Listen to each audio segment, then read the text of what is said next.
2500년 전 한 요괴가 인간들에게 큰 고통을 주기 위해 지옥문을 열었습니다. 그때 부처가 요괴 앞에 나타나 요괴가 가진 힘의 원천인 붉은 눈과 검은 눈을 뽑아버렸습니다. 하지만 두 눈은 부처의 손에서 빠져나와 부처를 피해 각자 달아나기 시작했는데요. 하지만 곧 검은 눈은 부처의 손에 붙잡혀 사리함에 갇혔습니다. 붙잡히지 않은 붉은 눈은 부처를 피해 사람들의 몸에 숨어 7일 밤 동안 도망쳤습니다. 그리고 8번째 밤이 되던 날 멀리 도망왔다고 생각한 붉은 눈은 길을 돌아봤습니다. 그런데 자신이 도망온 길이 7개의 징검다리가 놓여있는 좁고 얕은 냇가임을 알게 되었습니다. 붉은 눈은 부처에게 이길 수 없다는 것을 알고 스스로 사리함 속으로 들어갔습니다. 부처는 봉인된 두 눈을 각각 서쪽의 넓은 사막과 동쪽의 험준한 절벽 속에 가두며 이름 없는 제자들에게 말했습니다. 이것들이 다시 만나지 못하게 하는 것이 너희들의 운명이다. 부처가 요괴의 두 눈을 사고람에 가둔 다음 2500년 동안 사고람은 발견되지 않았습니다. 학자인 준철은 과거의 전설을 믿고 있었으며 사막에서 사고람을 찾으려 했는데요. 그는 오랜 시간 사막을 조사한 끝에 전설에 나오는 사고람의 위치를 발견했습니다. 그의 소식은 언론에 보도되며 사람들에게 큰 인기를 끌었는데요. 하지만 이상하게도 사고람의 탄소연대 측정 결과 그것은 오래전 과거의 것이 아니었습니다. 사람들은 준철이 고의로 유물을 조작했다고 생각했는데요. 준철은 자신이 발견한 유물이 거짓이 아니라고 주장했지만 아무도 그의 말을 믿지 않았습니다. 그는 사람들의 비난과 조롱 속에서 점점 미쳐가고 있었는데요. 붉은 달이 뜨는 밤 준철은 자신이 직접 사고람에 있는 요괴의 눈을 깨우려고 마음먹습니다. 그는 병에 담긴 피를 사고람에 붓기 시작하는데요. 마지막으로 자신의 피를 사고람에 담았습니다. 하지만 사고람에서는 아무 일도 일어나지 않았는데요. 준철은 자신의 노력이 소용없었다고 생각하며 스스로 죽음을 선택하려 했습니다. 그런데 그때 사고람에서는 붉은색 요괴의 눈이 탄생합니다. 준철의 생각은 틀리지 않았던 것이죠. 붉은 눈이 깨어난 그 시간에 깊은 산속에 있는 한 노승은 섬뜩한 느낌을 받게 됩니다. 그는 붉은 눈의 존재를 알고 있었는데요. 노승은 불상 밑에 있는 사고람을 꺼냅니다. 그는 전설로 이어진 사고람을 지키는 이름 없는 제자라고 생각되는데요. 한 남자가 건설 현장에서 일용직 노동자로 일하고 있습니다.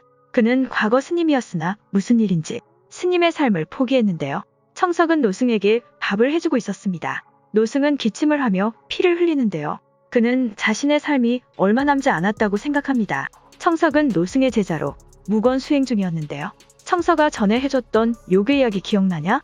무건 수행 중인 청석은 왜 부처님은 요괴를 없애지 않았냐고 묻습니다. 놈들은 존재하지만 존재하지 않으므로 없앨 수 없다. 하여 부처께선 이 둘을 다시 만날 수 없게 멀리 가두어 놓으셨지. 하나는 서쪽 끝으로 또 하나는 동쪽 끝으로. 서쪽 끝에는 사람의 발길이 닿지 않는 사막으로 가두셨고 동쪽 끝엔 험준한 절벽을 만들어 가두셨지.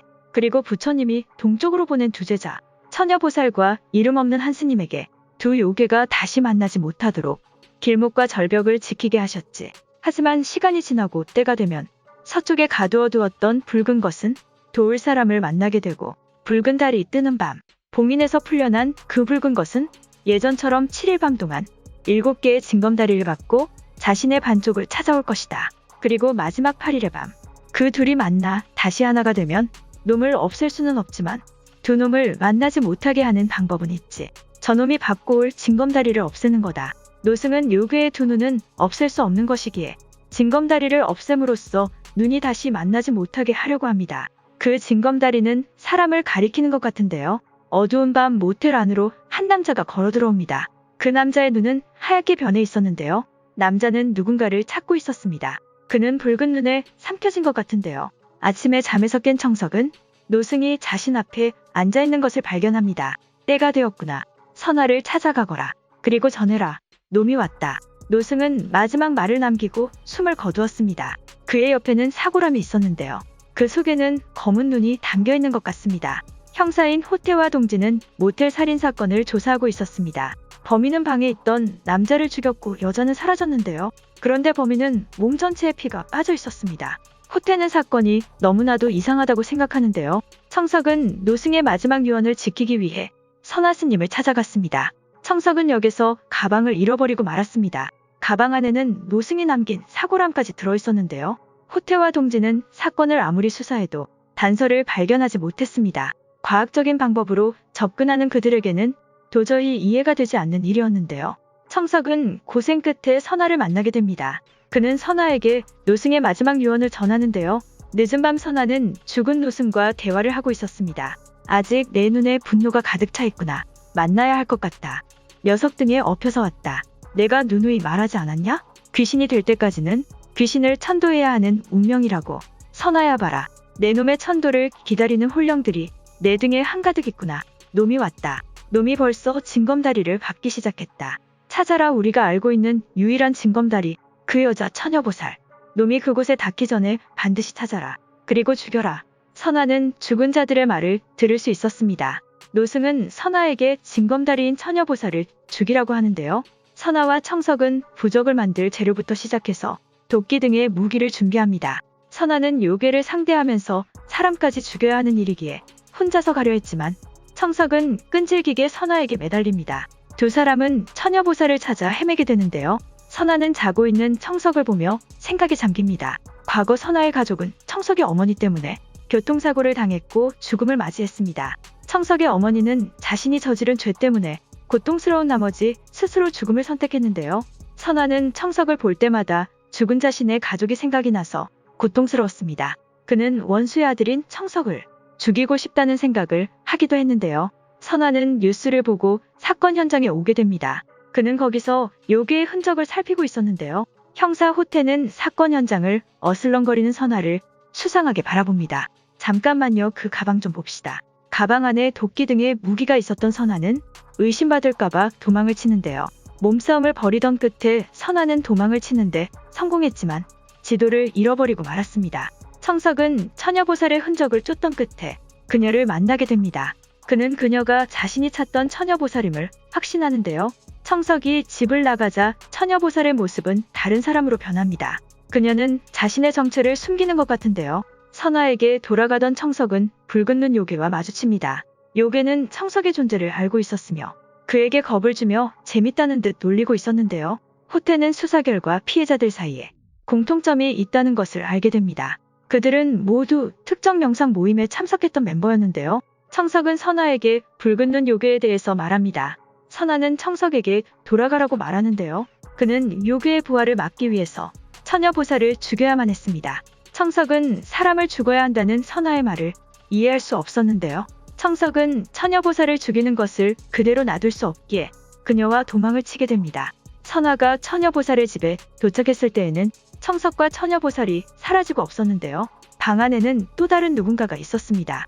선아는 그 사람이 처녀보살이라고 생각하고 죽이려고 했습니다. 그런데 그때 선아를 쫓아온 호태가 선아의 행동을 막습니다. 두 사람이 뒤엉켜 싸우고 있을 때 붉은 눈 요괴가 나타나서는 호태에게 공격을 가하는데요. 요괴는 어쩐 일인지 선아를 살려줍니다. 선아에게 어떤 목적이 있는 것 같은데요. 붉은 눈 요괴는 소녀의 몸에 들어갔지만 소녀의 몸에 있는 에너지를 다 소비해서인지 요괴는 소녀의 몸에서 형사 동진의 몸으로 옮겨갑니다. 동진의 몸에 들어간 요괴는 선아와 싸움을 벌이는데요. 그는 선아를 위협합니다. 네가 죽을 곳은 여기가 아니야. 북산으로 와라. 요괴는 선아에게 어떤 목적이 있는 것 같은데요. 청석과 처녀보살도 북산으로 향했고 선아도 북산으로 향하게 됩니다. 요괴는 북산에서 시신이 된 노승을 찾아오는데요. 어떡하냐? 사라함도 그 녀석도 다 여기로 돌아오고 있는데 요괴는 죽은 노승을 보고 비웃고 있습니다. 청석과 처녀보살은 산속에 있는 허름한 집에서 자신의 몸을 숨기는데요. 처녀보살은 청석에게 처음으로 자신이 이름에 대해 말하는데요. 그녀의 이름은 에란이었습니다. 선아는 에란을 죽이기 위해 그들이 있는 집에 문을 엽니다. 그런데 순간 에란의 모습은 사라졌습니다. 에란은 살아있는 인간이 아니었는데요. 그녀는 혼으로서 존재하고 있었습니다. 진짜 처녀보살은 온몸에 부적을 두른 채 방 안에 갇혀 있었고 에란이 처녀보살의 행세를 했던 것이죠. 에란은 어린 시절 학대를 당했으며 고통을 당하다가 준철의 도움으로 고통에서 벗어났습니다. 에란은 준철과 함께 살면서 그를 친아빠로 여기며 행복해했습니다. 하지만 준철은 자신이 발견한 사고람이 가짜라고 취급받자 점점 미치고 있었는데요. 그는 에란을 붉은 눈 요괴를 깨우기 위한 제물로 사용하려 했습니다. 자신의 진실을 증명하기 위해 딸처럼 키운 에란에게 스스로 죽어서 제물이 되라고 말한 것이죠. 에란은 자신의 인생에서 유일하게 자신을 사랑해준 준철의 말을 들을 수밖에 없었습니다. 그녀는 죽음을 택했고 그 이후 귀신으로 남아있었습니다. 에라는 준철의 뜻에 따라 붉은 눈 요괴가 시키는 대로 움직이고 있었는데요. 청석은 귀신으로 존재하는 에란에게 홀려서 그녀가 진짜 사람이라고 믿고 있었던 것이죠. 모든 것이 요괴의 작전이었습니다. 선아와 청석은 마지막 8일의 밤이 되기 전에 붉은 눈 요괴를 죽이기 위해서 함정을 파괴됩니다. 선아는 스스로가 미끼가 되어 요괴를 없애려고 하는데요. 이들의 마지막 작전이 성공하지 못하면 요괴는 깨어나게 됩니다. 붉은 눈 요괴는 선아가 설치한 함정이 재밌다는 듯이 비웃으며 함정 안으로 당당히 걸어옵니다. 사고람을 열 수 있는 사람은 이름 없는 제자의 후계자여야 하기 때문에 선아는 요괴의 마지막 목표가 자신이라고 생각했는데요. 요괴가 선아의 몸에 들어오면 청석이 선아를 죽이는 작전인 것이죠. 요괴가 선아에게 다가오자 선아는 주문을 외우기 시작합니다. 넌 어리석구나. 내 여정의 종착은 사리함을 열 수 있는 존재의 몸. 사리함은 지키는 자만이 열 수 있다. 하지만 네가 이 산을 버리고 도망치던 그날 사리함을 열 존재는 네가 아니다. 너는 이제 쓸모없는 존재다. 그러니 그냥 죽어.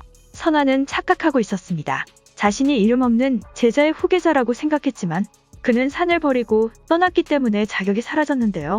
오랫동안 산을 지켜온 청석만이 사리함을 열 수 있는 유일한 존재였습니다. 요괴는 선아를 내버려두고 청석을 쫓아가는데요. 청석은 달아났고 선아도 포기하지 않고 무기를 든 채 요괴를 쫓아갑니다. 그는 온 힘을 다해 요괴에게 도끼를 내려쳤고 그때 선아를 쫓아온 호태는 선아가 동진을 죽이려는 줄 알고 총을 쏘게 됩니다. 선아는 총에 맞은 채 피를 흘리고 있었는데요. 동진의 몸에 있던 요괴는 청석의 몸으로 옮겨갑니다. 요괴의 붉은 눈과 검은 눈이 완성되기 직전의 순간이었는데요. 요괴가 된 청석은 죽어가는 선아를 바라보고 있습니다. 그는 선아가 보는 앞에서 사고람을 여는데요. 순간 하늘에는 붉은 달이 떠오릅니다.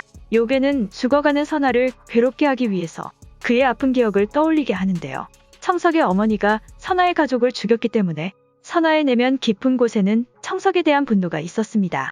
요괴는 어린 청석의 모습으로 변신해서는 선아의 내면에 있는 악을 깨우려고 합니다. 선아는 어린 청석의 목을 조르면서 고통스러워하는데요. 다시 원래의 모습으로 돌아온 요괴 청석은 선아를 노려봅니다. 너의 해묵은 괴로움을 잠재울 내 마지막 은덕까지 포기했구나. 넌 끝까지 어리석구나. 요괴 청석이 선아를 죽이라고 하는 그때 선아는 요괴 청석의 손을 잡으며 주문을 외우기 시작합니다. 어찌된 일인지 요괴 청석은 몸을 움직일 수 없었는데요. 선아는 요괴 청석이 어린 청석으로 변했을 때 목을 조르는 척하면서 사실은 자신의 피로 청석의 몸에 부적을 새겼습니다. 선아는 주문을 외우며 청석의 몸에 있던 요괴를 자신의 몸으로 받아들이는데요. 청석은 원래 인간의 모습으로 돌아왔고 선아의 몸은 요괴로 점점 잠식되어 갔습니다. 선아는 청석에게 눈빛을 보내는데요. 그는 청석에게 자신을 죽이라고 말합니다. 자신의 몸에 요괴가 들어가 있을 때 주문이 걸려있는 무기로 자신이 죽어야만 요괴를 없앨 수 있는데요. 지난 일들 모두 미안하다. 청석은 선아를 죽일 수 없어서 고민했지만 요괴를 없앨 수 있는 유일한 방법이기에 그는 고통스러워하며 선아를 죽이게 됩니다. 요괴는 사라졌고 세상에는 다시 평화가 찾아왔는데요. 오랜 시간이 지난 뒤 청석은 사고람을 들고 사막을 찾아왔습니다. 그는 다시 요괴가 깨어나지 않게 하기 위해서 원래 있던 사막에 사고람을 묻었는데요. 사고람을 묻고 돌아서려고 하는 청석에게 에란의 모습이 보입니다. 청석은 에란에게 손을 건넸고 에란이 그녀의 손을 잡자 에란의 발목에 있던 사슬은 풀리게 되는데요. 여기서 영화 제8일의 밤은 끝나게 됩니다. 영화에서 선아와 에란, 청석은 모두 과거의 아픔을 간직한 채 살아가고 있었습니다. 노승은 과거에 머무르며 고통을 받는 것을 번뇌라고 설명했는데요. 선아는 이름 없는 제자의 후계자였지만 가족을 잃어버린 고통과 슬픔으로 인해 정상적인 생활을 하지 못했습니다. 그는 평생 자신의 과거와 운명에 사로잡혀서는 미래로 단 한 발도 내딛지 못했는데요. 에라는 과거에 학대당한 기억으로 인해 고통스러운 시간을 보냈습니다. 그 이후 그녀에게 준철이 다가오면서 처음으로 행복을 느꼈는데요. 하지만 에란의 행복도 오래가지 못했습니다. 준철은 사고람에서 요괴의 눈을 깨우기 위해 에란을 제물로 바치는 끔찍한 짓을 저질렀는데요. 에란은 결국 자신의 삶을 제대로 한번 살아보지도 못하고 제물이 되어야 하는 비참한 인생을 살았습니다. 청석의 경우에도 고통스러운 과거를 갖고 있기는 마찬가지였는데요. 그는 스스로 내색하지 않지만 부모님의 죽음과 고아로 살아가면서 느끼는 고통과 슬픔을 가지고 있었습니다. 그의 어머니는 선아의 가족들을 죽게 만들었고 죄책감에 스스로 자신도 죽고 말았는데요. 세상에 혼자 남겨진 청석은 노숙 밑에서 자랐습니다. 그는 어머니에 대한 슬픔과 과거에 대한 괴로움을 애써 숨긴 채 항상 밝게 웃으며 생활했는데요. 이들 모두는 과거의 아픔과 인생의 가혹한 운명에 갇혀서 자신의 미래를 내다볼 수 없었습니다. 하지만 유괴를 물리치는 과정 속에서 이들은 과거라는 감옥을 부수고 자신의 내면의 어둠을 없앨 수 있었는데요. 선아는 마음속 깊은 내면에 청석에 대한 분노와 원망이 자리 잡고 있었지만 마지막 순간에 그는 그 모든 감정을 극복했습니다. 요괴를 자신의 몸에 품은 채 죽음을 맞이하면서 그는 청석을 용서하고 받아들였는데요. 선아의 마음은 청석에게 이어졌고 청석은 자신을 요괴에게 넘긴 에란을 용서하는 마음을 가졌습니다. 청석은 귀신이 되어 요괴에게 붙들려 있는 에란에게 다가갔고 그녀의 발에 묶인 사실을 풀어주면서 영화는 끝나게 됩니다.